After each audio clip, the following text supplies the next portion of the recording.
My name is Enrique Bencomo. I'm based in Mexico, and I'm a filmmaker and DP and director. I come from independent cinema. I've done like both jobs, like DP and directing a lot of the times.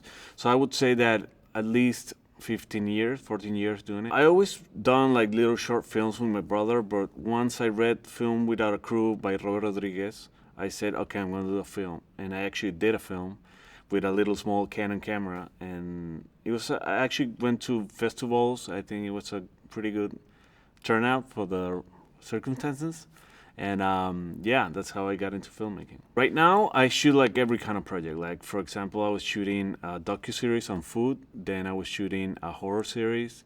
Then I was shooting like documentary pieces, and next week I'll be shooting like editorial fashion films, so I kind of do all over the place. I think lenses depend on what you're doing, obviously.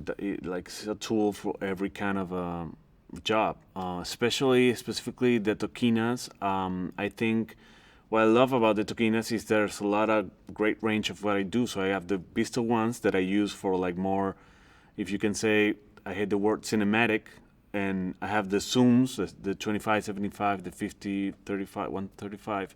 I use for documentary a lot. So it kind of depends for every job. It depends on kind of the lenses you have to use and adapt.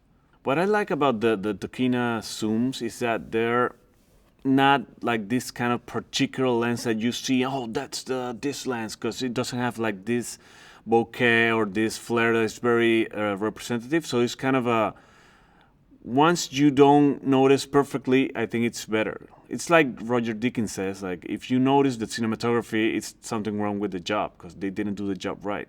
So I think with the Tokina that fits because you're not like, wow, this image in the documentary, this image is amazing, this is a Tokina. You never go like that because it's not this, it doesn't draw attention to itself. It's more of a passive companion you have the whole trip. So regarding the flare and the distortion and the bokeh, I think they're perfect because they're not so characteristic that you would identify the lens immediately.